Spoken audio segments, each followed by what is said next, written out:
네, 몇 해 전에 저희 교회에 한 연로하신 80 가까이 되신 어르신 한 분이 등록을 하셨습니다. 한 주, 두 주 곧잘 오셨는데 오시다가 어느 주일 보니까 안 보이세요.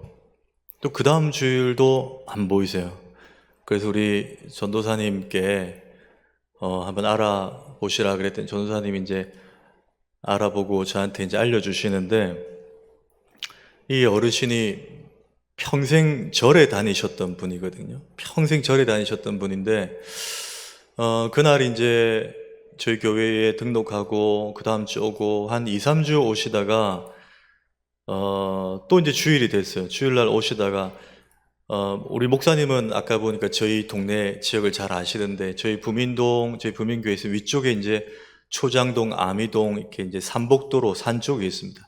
그쪽에 사시던 분인데, 이분이 주일날 내려오시다가 발을 접질러신 거예요. 내리막에 발을, 어르신이니까 발을 탁 접지. 예. 그러고 돌아가셨어요. 아니, 집으로 돌아가셨다고. 예. 한국말은 끝까지 들으세요. 예. 집으로 돌아가셨어요. 사람이 이렇게 쉽게 안 죽습니다. 예. 집으로 돌아가셨는데, 그분 이제 곁에 있던 오래된 절친 할머니가 다쳤다는 소식을 듣고 오셔가지고 그 일에 대해서 해석을 하시는 거예요. 당신 그거 교회 가서 그렇다. 예. 예. 무슨 말인지 아시겠죠? 예. 평생 절에 다닌 사람이 교회 가서 부정 타서 그렇다. 마치 뭐 조금 쉽게 표현, 부처님이 너를 쳤다, 뭐 이거죠. 왜 교회 가서 그런 어떤 낭패를 당하냐. 그래서 이제 그분이 친구분 말을 듣고 다시 전도가 돼서 우리 전도사님이 찾아가고 이렇게 했는데도 마음을 탁 닫으신 거예요. 나 교회 가서 그렇단다. 이제 교회 안 간다. 다시 절에 가시는 거예요. 한 어르신의 이야기지만 여러분 어떻습니까? 우리가 예수 믿고 교회 다니는 우리 속에 은연히 이런 해석을 할 때가 있어요. 예수 믿어도 여러분 분명히 고통이 있습니다. 고난이 있고, 뭐 제가 아는 경우는 예수 안 믿는 사람보다 더 힘들게 사는 분도 있어요. 평생 새벽기도 하시다가 어느 날도 그냥 똑같이 새벽기도 하셨는데 보행 신호에 건너고 계셨는데 그만 새벽에 신호 위반한 차에 그대로 천국 가신 제가 아는 은퇴 권사님도 계세요. 이해할 수 없는 일들이 여러분 예수님 믿어도 막 우리 주변에 일어나는 거예요. 중요한 것은 그때 우리가 하나님이 뭐라고 말씀하시는지 들을 수 있어야 된다는 거예요. 그 일을 통해서 하나님이 나에게 뭐라고 말씀하시는가. 오늘 본문이 우리가 잘 아는 상황이죠. 아브라함이 갈대아 우르에서 아버지와 함께 잘 살고 있는데 하나님이 그를 부르셨어요. 12장 초반에 부르셔가지고 너는 내가 보여줄 땅으로 가라. 그곳이 가나안이었죠. 도착했습니다. 거기 살면 돼요. 그런데 거기에 기근이라는 고통이 찾아옵니다. 이때 아브라함이 하나님께 묻지도 않고 애굽으로 살고자 애굽으로 내려갔다는 거예요. 그 이야기가 오늘 우리가 읽은 이야기예요. 아브라함 입장에서는 자기가 움직인 게 아니고 하나님이 가라고 하신 땅에 갔는데 왜, 다시 말하면 하나님을 믿으라고 하셔서 믿었는데 왜 나한테 이런 일이 일어나는가. 충분히 생각할 수 있는 상황이었어요. 그런데 오늘 여기서 우리가 발견할 진리가 있습니다.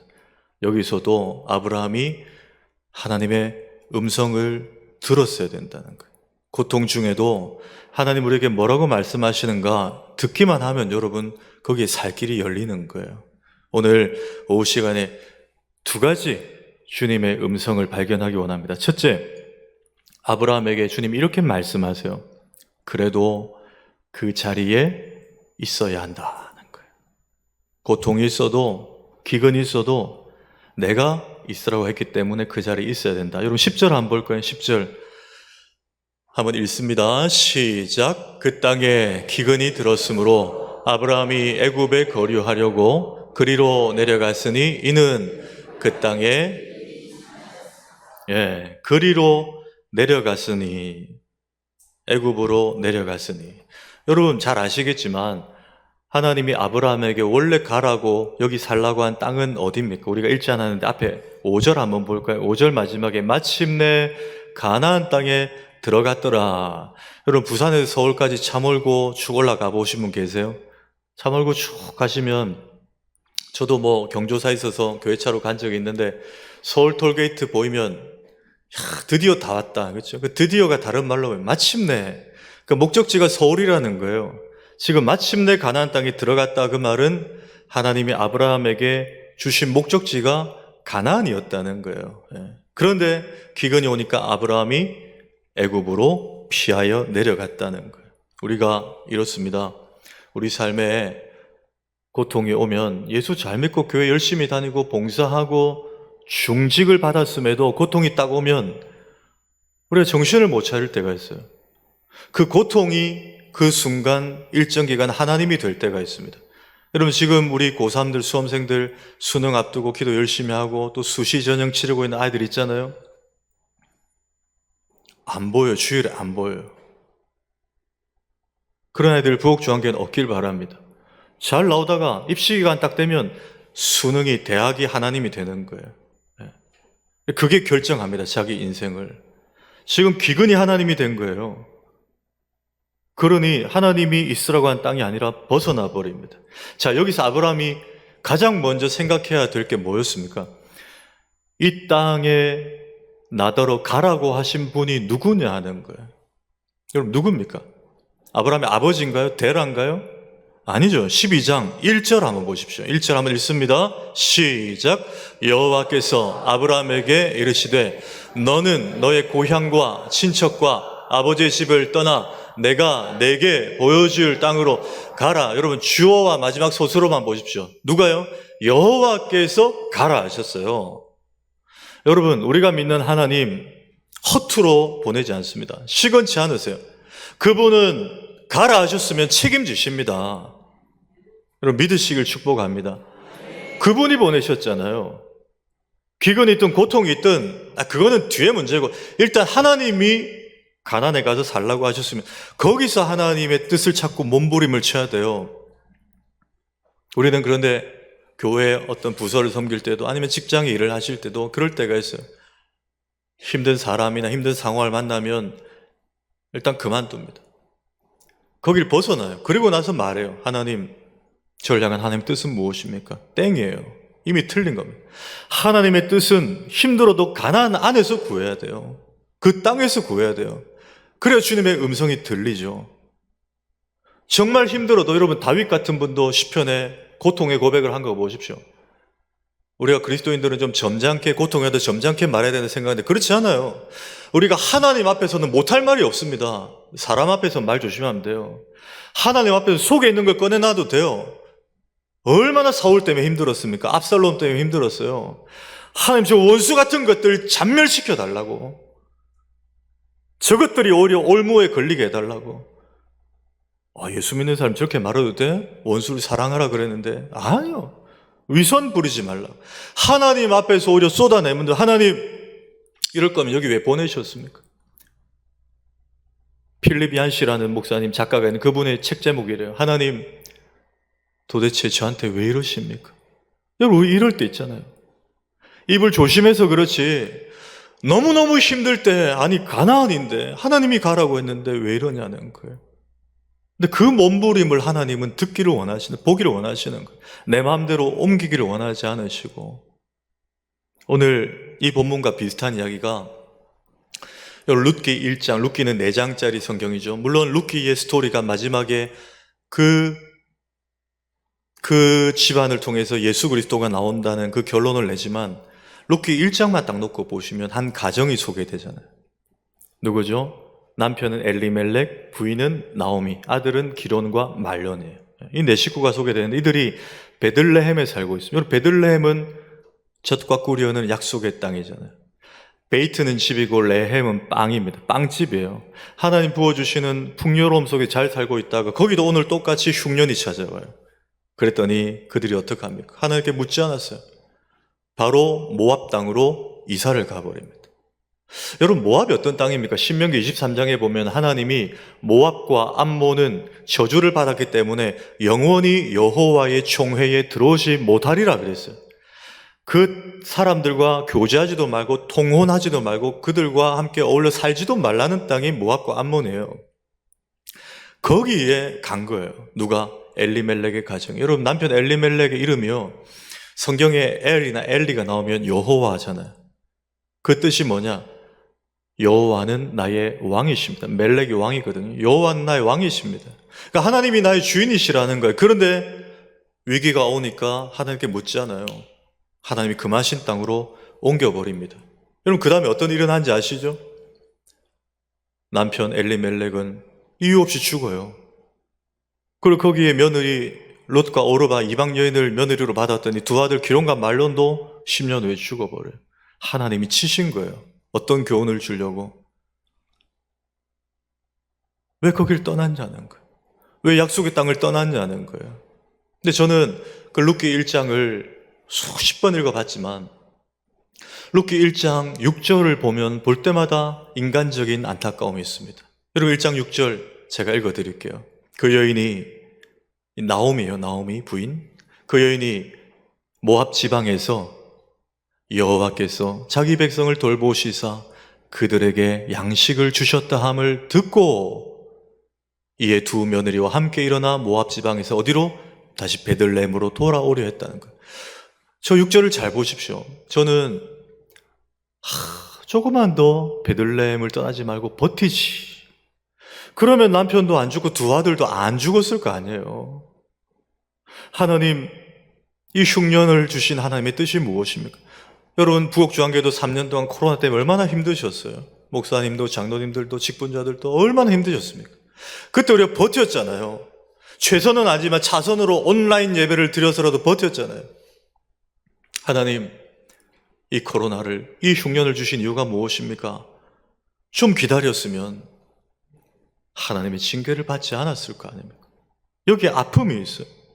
이제서야 듣고 돌아가 뭐합니까? 다 죽었는데. 물론 하나님의 긍휼로 그 가정이 회복되고 거기서 예수 그리스도가 나오는 놀라운 영광을 누리지만 이 가정사만 놓고 볼 때 너무나 안타까운 거예요. 여러분, 다시 한번 권면합니다. 우리를 가라고 하신 하나님, 우리를 보내신 하나님은 절대 우리를 버리지 않으십니다. 로마서 11장 1절 말씀 한번 보십시오. 그러므로 내가 말하노니, 바울이 선포하는 거예요. 하나님이 자기 백성을 버리셨느냐? 그럴 수 없느니라. 저는 이 표현이 너무 좋아요. 이렇게 해도 되거든요. 그러므로 내가 말하노니 하나님은 자기 백성을 버리지 않으십니다. 이렇게 해도 돼요. 그런데 버리셨느냐? 그럴 수가 없느니라. 하나님의 강력한 성품을 말한 거예요. 하나님은 자기 백성을 버릴 수가 없는 분이라는 거예요. 여러분, 한 번씩 뉴스 보면 깜짝깜짝 놀라지 않습니까? 저는 요즘에 막 예능 프로그램 보면요, 너무 선을 넘은 게 많아요. 뭐 고딩 아빠, 고딩 엄빠 해가지고 고등학교 때 둘이 눈 맞아가지고 사고 쳐서 애 낳는 그걸 키우는 걸 방송을 해요. 걔들은 좀 나아요. 그렇게라도 키워내니까 생명을. 근데 여러분, 한 번씩 뉴스 보십시오. 뭐 시골 배수로에 공중 화장실에 아기 탯줄 꺼내고 버리고 며칠 뒤에 검거되고. 여러분, 사람도 제가 일반화 시킬 수 없지만 극단적인 예지만 사람도 자기 새끼를 버릴 수 있다는 거 보여주는 그런 일들 보면, 근데 여러분, 하나님은 자기 백성을, 자기 자녀를 버릴 수가 없는 분입니다. 여러분, 우리가 그걸 믿으면 하나님이 가라고 하셨기 때문에 잠시 잠깐 기근이 있고 흉년이 고통이 있어도 내가 여기서 버티면 하나님이 해결하시겠구나. 이게 믿음이에요. 저는 우리 부엌주한교회 처음 방문했지만 우리 성도님들 잘 들어보십시오. 저는 우리 성도님들이 이 부곡주한교회에 어떤 사연으로 오시게 된지 전혀 몰라요. 한 분 한 분 얼마나 오래 다니셨는지도 모르고, 55년 부곡주한교회 역사인가요? 55년 동안 뭐 아마 설립 멤버도 계실 거고 또 2대 3대 계실 거고 전혀 모릅니다. 모르는데 어떤 분들은 모태로부터 자연스럽게 부곡중앙교회 다니게 되신 분들, 어떤 분들은 어느 분에게 전도를 받아서 이곳에 오신 분도 계실 거예요.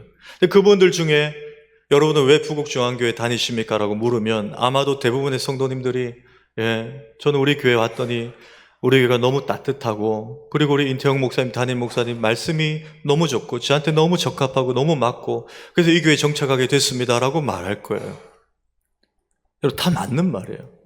다 팩트 맞습니다. 그런데 여러분, 우리가 기억해야 될 것은 내가 목사님 설교를 듣고 내가 이 교회가 따뜻해서 여기 정착한 것 같지만 그 이면에 있는 뜻이 있어요. 뭔가 하나님이 여러분을 이곳에 부르셨다는 거예요. 내가 누구의 전도받았건 내 마음의 성령의 감화 감동에서 여기 정착하게 됐건 그것은 나에게 일어난 현상이지, 그 일이 되어지게 하기 위해서 하나님은 그 배후에서 일하고 계셨어요. 여러분을 이곳에 부르시기 위해서. 오늘 찬양대 헌신 예배입니다. 찬양대 여러분, 찬양을 너무 잘하시네요. 별로 안 좋아하시네요. 칭찬에 익숙하십니까? 너무 잘하세요. 아마 여기 계신 분들은 다 기본적으로 찬양의 달란트가 있어서 여기 앉아 계신 분들이에요. 맞습니다. 맞는데 여러분에게 그 달란트를 주시고, 내가 부곡중앙교회에서 찬양대로, 오늘 4개의 찬양대인가요? 어떤 찬양대로 거기 세워서 너의 찬양을 듣고 싶다라고 여러분을 그 자리에 세우신 분이 하나님이심을 믿으시기 바랍니다. 네. 그래서 이 직분을 허투루 여기면 안 됩니다. 내가 시간 되면 오늘 늦잠 잤다, 오늘 빠질란다, 그러면 안 계시겠지만 너무나 귀한 자리예요. 찬양대는. 우리 구약성경 읽어보십시오. 예배의 서브 인도자가 찬양대입니다. 너무나 귀한 자리예요. 하나님 혹시 아시는지 모르겠지만 제가 음대를 나왔거든요. 그래서 저 이제 성악을 했는데 주일 아침에 제가 부곡중앙교회 1부 예배가 정확히 몇 시인지 2부에 몇 시인지 정확히 제가 주보가 없어서 제가 확인을 못했는데, 저희 교회는 1부가 10시, 2부가 11시 반 예배예요. 1부는 시온 찬양대, 2부는 할렐루야 찬양대. 우리 이제 할렐루야 찬양대 찬양국 지휘자님 오늘 같이 오셨는데, 여러분 10시, 11시 반도요 찬양하기가 쉽지 않습니다. 사람이. 제가 노래를 해봐서 알잖아요. 아침에 노래를 한다는 게 정말 힘들어요. 그 시간에 특히 9시, 10시에 찬양대 하려면 굉장히 일찍 일어나야 돼가지고 일어나서 좀 이렇게 여유롭게 몸도 좀 풀고 계란도 한 3개 먹고 목도 좀 풀고, 그렇죠? 몸이 풀려야 됩니다. 그래야 이제 찬양을 할 수가 있어요. 그냥 하는 게 아니에요. 오늘 찬양대 헌신, 찬양위원회 헌신 예배이기 때문에 제가 찬양위원들을 좀 조명하는 건데 쉬운 자리가 아닙니다. 교사도 주차 안내도 다 귀한 직분이지만 오늘 찬양위원회 헌신 예배이기 때문에 귀한 자리예요. 그냥 하는 자리가 아니에요. 근데 여러분, 일하다 보면 어려움이 있죠. 어려움이 있어요. 문제 없는 교회가 없어요. 근데 저는 연말 되면 저도 이제 여기저기서 이렇게 올라와요. 목사님, 어느 분이 교사 그만하겠다, 어느 분이 찬양대 그만하겠답니다. 근데 읽어보면 사유가, 제가 또 전화를 드려보면, 목사님, 저 하나님 때문에 상처받았어요 하는 분 아무도 없어요. 누구 때문에 상처받아? 다 같은 부서에 일하는 분들끼리 얽히고 설켜가지고 갈등이 생기고 이렇게 그만하시겠다는 거예요. 여러분, 근데 가만 생각해 보십시오. 제가 아까 뭐라고 했죠? 찬양대원들을 그 자리에 앉히신 분이 누구라고 그랬어요? 하나님입니다. 근데 그만둘 때는 왜 자기 마음대로 그만둬요? 여러분, 개업 예배 하실 때 목사님 불러서 예배 드리시죠? 근데 왜 폐업 예배 할 때는 안 부르세요? 폐업 예배 할 때 부르는 분이 진짜 신앙이에요. 장사가 안 됐어요. 실패한 것 같아요. 그럼에도 목사님 예배 드려주십시오. 개업할 때만 아니라, 왜? 알파와 오메가 되신 분이 하나님 아니십니까? 근데 하나님이 부르셨다 해놓고 그만둘 때 왜 내 마음대로 상처받다 그만두냐고요. 기억하십시오. 하나님이 여러분을 동력자로 부르셨어요. 예전에 제가 있었던 교회에 한 원로 장로님이신데, 이분이 이제 사위인가 아들인가가 그 당시, 지금은 이제 대통령실이 용산으로 옮겼지만 당시에 청와대에 사위인가 아들인가 이랬어요. 또 다른 장로님 한 분은 또 사위인가, 그분 사위인데 사위가 국정원의 직원이었어요. 국가정보원에. 옛날 안기부라 그랬죠. 그러니까 이분들과 한 번씩 이제 식사나 교제를 하게 되면 자주 그 얘기가 나와요. 목사님, 이번에 우리 아들이, 목사님, 그 뉴스 못 봤습니까? 그때 나왔는데 대통령 옆에 서 있었는데, 막 이렇게 말씀하세요. 근데 저는 그게 밉지 않고요. 그분들의 그 아들 자랑, 사위 자랑이 이해가 돼요. 얼마나 자랑스럽겠어요. 아들이 청와대에 일한다는 거. 얼마나 자랑할 수 있죠. 아버지의 마음으로 자랑할 수 있어요. 근데 여러분, 하물며 제가 우리 교회에서 지난주에 이런 표현을 썼어요. 우주의 작곡자요 지휘자이신 살아계신 하나님이 여러분을 하나님 나라의 찬양대원으로 불러주셨다는 거예요. 청와대 정도가 아닙니다, 여러분. 용산 대통령실이 아니에요. 하나님이 여러분을 동력자로 불러주셨다. 놀라운 일입니다, 여러분. 아멘 소리가 별로 안 놀라우신 것 같은데 놀라운 일입니다. 예, 그냥 앉아 계신 게 아니에요. 그 거룩한 자부심, 우리가 교만해서는 안 되지만 이 정도의 자부심을 가지고 이 직분에 일을 해야 됩니다. 그래야지 허투루 하지 않아요. 라이트하게 하지 않습니다. 책무를 가지고 하는 거예요. 힘들고 갈등이 있고 마음 상한 일이 있어도 여러분, 하나님이 나를 부르셨다. 내가 버티면, 감당하면 하나님 다시 기쁨 주신다, 회복시켜 주신다, 인도해 주신다 믿으시길 축복합니다. 한 선교사님이 계신데 이 선교사님이, 여러분 혹시 카자흐스탄이란 나라 아십니까? 카자흐스탄에 선교사로, 평신도 선교사로 가시게 됐어요. 근데 한 1년 정도 한 선교단체에서 훈련을 받았습니다. 선교 갈 훈련을 잘 받으셨어요. 사명감에 불타서 열심히 훈련받고 이제 출국 날짜가 됐는데 딸이 둘 있거든요. 아주 어린 딸이었어요. 그리고 이제 남편과 함께 인천국제공항에 딱 가서, 여러분 공항 가보셔서 아시죠? 티켓팅 다 가고 짐 수화물 다 붙이고 이제 보딩 타임까지 좀 기다리는 시간, 기다리고 있는데 한 번도 그런 감정이 든 적이 없어요. 근데 갑자기 대합실에 앉아 있는데 마음에 불안함이 막 몰려오는 거예요. 왜 이렇지? 두려운 거예요. 특히 뭐가 두렵냐? 아니, 나는 괜찮은데, 나는 그 이방 땅에 가서 혹시라도 좀 안 좋은 일 겪어도 나는 그래도 참을 수 있는데, 우리 어린 아이들이, 얘들이 혹시 해코지 당하면 어떨까? 얘들이 적응하지 못하면 어떡할까? 아니, 1년 동안 선교 훈련 받으면서 한 번도 그런 마음 든 적이 없었어요. 근데 그 마음이 드는 거예요. 막 두려운 거예요.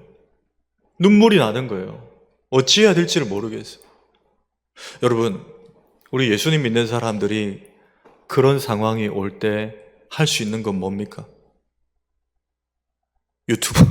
유튜브 봐야 됩니까? 기도죠, 기도. 눈 감고 소리 낼 순 없고 눈물은 나는데 아이들이 보고 있어요. 선글라스를 딱 끼고 마음으로 기도를 했어요. 근데 하나님께서 마음을 만져주셨어요. 은하야, 그 나라에 네가 가려고 했니? 내가 가라고 했니? 누가 지금 너를 거기 보내니? 근데 왜 네가 걱정하니? 하나님께서 그런 마음을, 저는 뭐 하나님이 직통계시로 음성 들려주셨다 그게 아니고 그 마음을 주셨다는 거예요. 평안한 마음을. 그리고 그분이 메모지를 하나 꺼내서 펜으로 그때 드는 감정들을 쭉 적었어요. 쭉 적었어요. 그게 찬양이 됐어요. 박종호 장로님이 불러서 유명해진 조은하 선교사의 하나님의 은혜라는 찬양이에요. 여러분 이 가사 아십니까? 한번 띄워주실 수 있나요? 나를 지으신 이가 하나님, 나를 부르신 이가 하나님, 나를 보내신 이도 하나님, 나의 나 된 것은 다 하나님 은혜라. 나의 달려갈 길 다 가도록, 나의 마지막 호흡 다 하도록 나로 그 십자가 품게 하시니 나의 나 된 것은 하나님 은혜라. 불안과 공포가 나를 에워쌌는데 이제 하나님의 만지심이 있으니까 한량없는 은혜, 갚을 길 없는 은혜, 그 은혜가 나를 지금 에워싸더라는 거예요. 그 불안감이 사라지더라는 거예요. 여러분, 이것만 기억하시면 돼요. 누가 나를 여기 보냈냐는 거예요. 너무 마음이 힘든데 누가 나를 여기 보냈냐? 하나님이 보낸 거 아니야. 근데 나는 왜 사람 때문에 그만두려 하냐? 내가 왜 사람 때문에 이렇게 신음하냐? 내가 왜 상황 때문에 고통받아야 되냐? 하나님이 보내셨으면 하나님이 만져주실 거고 하나님이 해결해 주실 거 아니냐는 거예요. 우리 부곡주한교회 성도님들, 우리 찬양대원들, 모든 헌신자 자리에 있는 분들 이 믿음 회복하시길 축복합니다. 네. 한 걸음 더 나아가서 이제 결론이에요. 하나님이 하나 더 말씀을 하시는 거예요. 힘들어도 믿음으로 버티면, 그 자리에 있으면 그 다음은 내가 책임질 거야. 이렇게 말씀하신 이 음성을 들었어야 돼요. 여러분, 아까 제가 유튜브 얘기했는데 요즘에 TV에도 이분이 나오세요. TVN에 강연을 강연쇼에서 하는데 김창욱이라는 분 아세요? 남자분, 강연 아주 재밌게 잘하는 분. 예, 그분이 저도 이제 한 번씩 봤는데 예전에 이런 얘기를 하세요. 아마 부산 경남 쪽에 와서 강의를 했는데 부산 경남에 이제 남자분들, 특히 남편들이 좀 무뚝뚝하잖아요. 그래서 그러면 아내의 사랑을 받지 못하고 가정의 평화가 지속되지 못한다, 이런 내용의 강의였는데 팁을 하나 줬어요. 부산의 남자들에게 하는 말이, 아내가 같이 이제 외출을 해야 되는데 아내가, 보통 여러분 어떻습니까? 여자분들이 메이크업하고 옷 입는 시간이 좀 더 걸리잖아요, 남자보다. 그걸 이해를 해줘야 된다는 거예요. 그러면서 화내고 재촉하고 하지 말고, 혹시 아내가 여보, 나 이 분홍색 옷이 이뻐, 검정색 옷이 이뻐, 한 번도 지금 그런 거 경험 못 해보셨죠? 안 하셨죠? 예. 그렇게 하면 집에 계신 우리 성도님들, 남편분들 어떻게 하시고, 남성 파트 한번 대답해 보십시오. 어떻게 하세요? 대꾸도 안 하시죠, 그냥.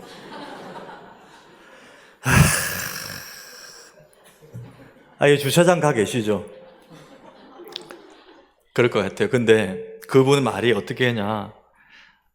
여보, 분홍색 옷은 좀 애띄어 보이고 검정색 옷은 날씬해 보이네? 그래라는 거예요. 근데 여러분, 그게 진심이라서 그렇게 했어요? 아니요. 김창욱 씨 말이 선의의 거짓말을 할 필요가 있다는 거예요. 예. 가정의 평화를 위해서 그 정도의 양념은 필요하다. 예. 남성분들 표정이 갑자기 굳어지시네요. 예. 저는 오늘 본문을 보면서 아브라함을 조금 변호했어요. 아브라함이 거짓말을 하잖아요. 그렇죠? 아내를 누이라고 속이자고, 사라와. 그렇죠? 여보, 나를 오빠라고 해라. 남편이라고 하면 저 애굽 사람들이 나를 죽이고 당신을 아내로 삼을 거야. 거짓말을. 저는 아브라함 입장에서 조금은 이해가 됩니다. 얼마나 겁이 났을까요? 그리고 아브라함은 지금 가족이 있잖아요. 아내가 있고 자기가 죽으면 아내가 어떻게 될지 몰라요. 그래서 자기가 사는 것이 전체 그림을 봤을 때 유익할 거라고 생각한 것 같아요. 그래서 선의의 거짓말이라고 생각한 것 같아요. 그런데 이 부인인 사례도 굉장히 훌륭합니다. 인품이. 사례가 그걸 이해를 해줘요. 남편의 이 연약함을. 여러분 같으면 남편이 당당하게 아내라고 안 하고 누이라고 하자고 비구라 이렇게 하면 우리 성도님들 뭐라고 하실 것 같아요? 우리 찬양대 한번 대답해보세요. 뭐라고 하실 것 같아요? 화나지 않겠어요? 실망하지 않겠어요? 내가 이런 사람을 믿고 20년을 살았나? 와, 차라리 엄마라 하라 하지. 이렇게 하지 않았겠냐고요. 그런데 사례가 인품이 훌륭해요. 만약 현실적인 사례였다면 마음의 상처를 입었을 거예요. 여러분, 13절, 14절 본문이 있는데 제가 그 사이에 제 상상력으로 뭘 하나 추가해 볼게요. 사례가 그 말을 듣고 충격을 받아 목에 사례가 걸려 남편을 흘겨보다가 집을 나갔더라. 잠시 후 소류를 한 통 들고 돌아왔더라. 뭐 이렇게 돼야 정상입니다. 그렇죠? 사례가 남편의 연약한 모습을, 거짓말을 용인을 해주고 받아줘요. 아브라함을 사랑했던 것 같아요. 그런데 제가 마지막 결론적으로 주목할 메시지는 오늘 12절이에요. 12절에 지금 아브라함이 사라에게 선의의 거짓말하는 이 장면, 하자고 제안한 장면. 애굽 사람이 당신을 그대를 볼 때에 이르기를 이는 그의 아내라 하여 나는 죽이고 그대는 살리리니 이 이유 때문에 거짓말을 하자고 한 거예요. 근데 여러분 저 12절을 잘 보십시오. 지금 저게 이미 일어나고 있는 일입니까? 아직 일어나지도 않은 일입니까? 예, 너무 감사합니다. 이번에 아직 일어나지 않은 일이에요. 아브라함의 기우일 뿐이에요. 그렇죠? 아브라함 자기 걱정 아마 이렇게 될 거라는 거예요. 근데 이렇게 됐습니까? 우리 결과 알잖아요. 아니, 하나님은 오히려 자기 백성을 지키셨어요. 바로의 꿈에 나타난 바로를 책망하십니다. 그리고 그에게 재물을 줘서 돌려보내라는 거, 안전하게. 하나님 책임지셨어요. 근데 아브라함은 그걸 바라보지 못했어요. 당장에 화가 임할 거라고 거짓말을 하자는 거. 여러분, 우리가 이래요. 아직 일어나지도 않은 일에도 우리가 너무나 염려할 때가 많이 있잖아요. 여러분 그렇지 않나요? 여러분 지금 이 시간도 다음 주에 할 일 때문에 염려하는 분 계시죠? 다음 달에 사업에 어떤 일 때문에 염려하는 분 계시죠? 아직 일어나지도 않은 일이에요. 그리고 여러분 지금 여기 계신 대부분의 성도님들이 저보다 인생을 많이 사신 분들 같은데 살아보니까 어떠시던가요? 내가 걱정하던 대로 다 정말 화만 임하던가요? 아니에요. 여러분 지금 이 자리에 앉아 계신 것 자체가 하나님이 도우셔서 하나님이 보호하셔서 하나님 은혜로 여기까지 온 거 아니던가요? 내가 염려하던 대로 다 그때 다 망했나요? 아니에요. 내 염려보다 오히려 더 작은 일들로 하나님이 선하게 바꿔주신 일들이 더 많아요. 우리가 붙들어야 될 것은 아직 일어나지 않은 내일이 아니에요. 오늘 하나님 앞에 서 있으면 됩니다. 오늘이 문제예요. 저는 우리 청년들, 청소년들에게 늘 그렇게 말해요. 망원경도 가지고 있대, 현미경도 가지고 있으라고. 우리는 멀리 보는 비전도 있어야지만 바로 앞에 있는 죄를 분별하는 현미경도 있어야 된다. 하나님은 오늘 우리가 성결하게 사는지를 보시는 거예요. 여러분, 여호수아가 모세가 죽고 이스라엘 백성들을 인계받아서 이제 40년 다 채우고 요단강만 건너면 약속의 땅 가나안이에요. 딱 그 직후 그 요단강 앞에 섰을 때 요단강이 지금 막 범람을 해가지고 위험해요. 건너지 못했어요. 남녀노소 200만 아닙니까? 이스라엘 백성들이. 그때 3일 동안 지체하고 기다렸더니 하나님이 3일 만에 여호수아와 장로들에게 음성을 들려주세요. 지침을 주세요. 뭐라고 하셨는가?